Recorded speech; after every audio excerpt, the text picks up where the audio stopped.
Too many black women have been killed by their intimate partners by a black man. It could be a former lieutenant governor. It could be a principal of a school. It could be a former first lady of a church who entrusted their lives into the hands of a black man.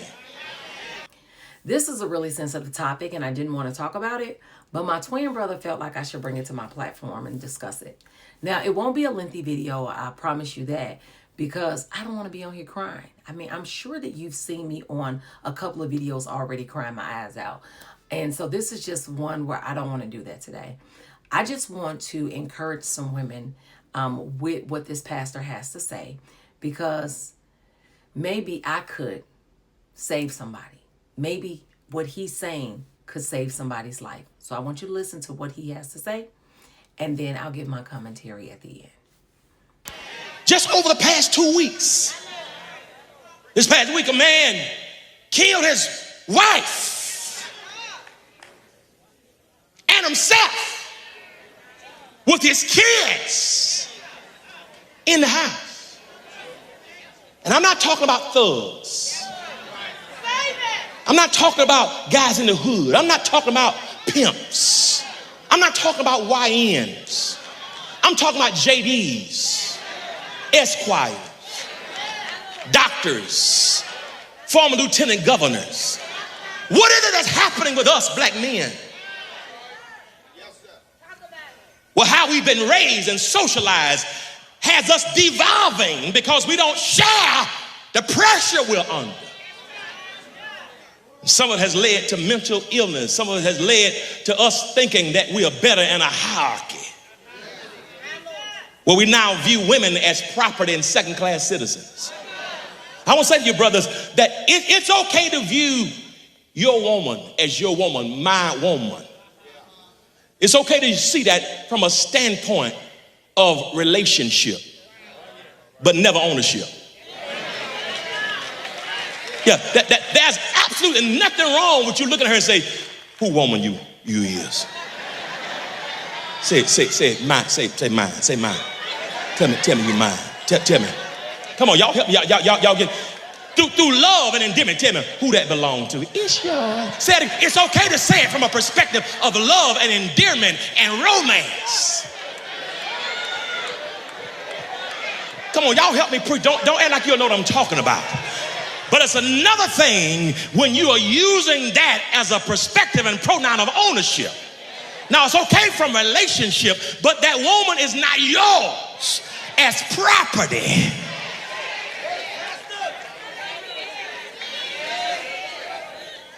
You don't put your hands on any woman unless she wants you to.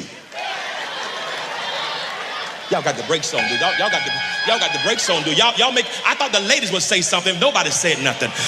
The only time you put your hands on her is to lift her and to love her, never to lead her to a grave. And too many of us have normalized domestic violence because your daddy did it and your granddaddy did it. Just because they were foolish and crazy and sick don't mean you got to be crazy, foolish, and sick.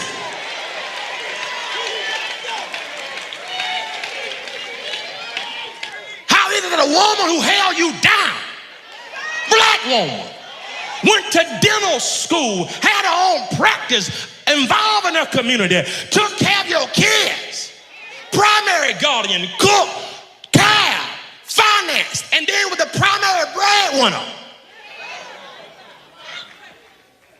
to let you stay in the house while she paid the bill. And you gonna take her life?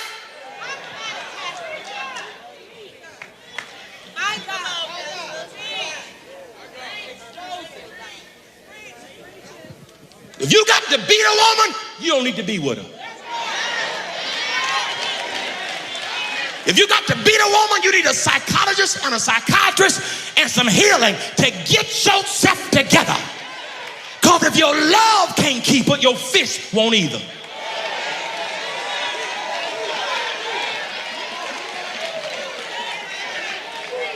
And I be doggone, you make your identity known for a woman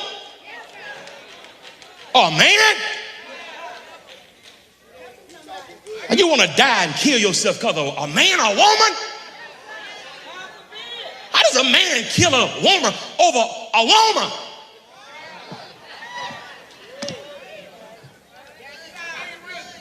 With all these women around here, you don't think that life can go on with all these kings that God has provided? You want to die?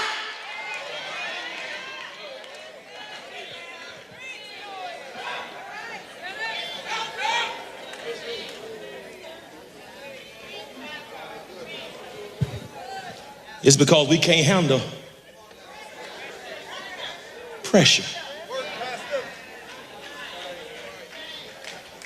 And if you're in this room right now and you are physically abusing that woman you're with, I pray that God will knock you upside your head.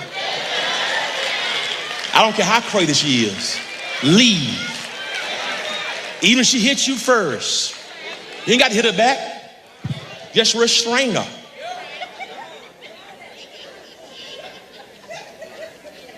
Until times get better. But the best thing is don't put your hands on it at all. Just leave. And if you're a woman who's experiencing physical abuse, I challenge you today to know who you are, know your worth. And don't let no man keep putting his hands on you in a violent way. Don't you know who you are?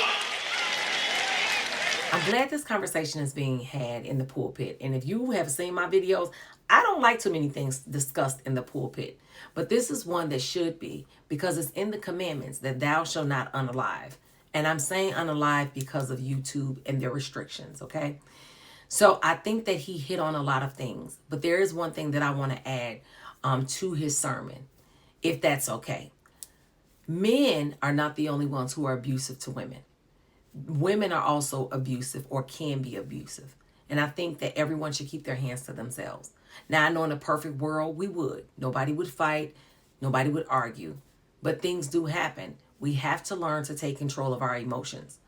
We have to learn to get healing and go to therapy or see a psychiatrist or a psychologist or whatever in order to get stuff rectified that we have been through that we feel like has become so heavy of a burden that we are not able to carry ourselves. And so when we're not able to carry it, we spew that anger and frustration out on everybody else. And it comes out physically, mentally, emotionally, and even spiritually, where you have people tearing their partner down because they don't know how to handle their emotions or carry the burdens that have been placed on them. And those burdens could be trauma that they've experienced when they were a child or even an adult.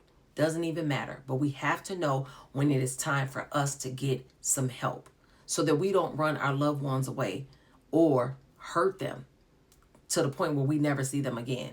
Now, I wanted to add that, but I also have one more thing to say. Many of you may have heard about Ashee Jenae, a popular YouTuber or a social media person. And she was unalive, but it was by a white man. This was her fiance. She was 31 years old. It was all over the internet. And a lot of black men and some black women made fun of her because she had said some negative things, supposedly, in her past. Now, from my understanding, when she said these things, she was in her 20s. And we all do stupid stuff and say stupid stuff when we're younger. Well, this young woman turned 31 years old. And supposedly, allegedly, she was unalived by her white fiance. They haven't figured that part out yet. I'm speaking to Christians. And if there was a Christian who said anything bad about this woman, if they celebrated in her death, they need to go repent. That is not what we do as Christians, no matter how much we disagree with the person. We all have our own opinions. It does not mean that we celebrate someone's downfall or someone's unaliving. Now, I'll leave it at that. That was my message to you, and I hope you take it with love. Let me know what you think about this in the comments below, because that's what I'm here for.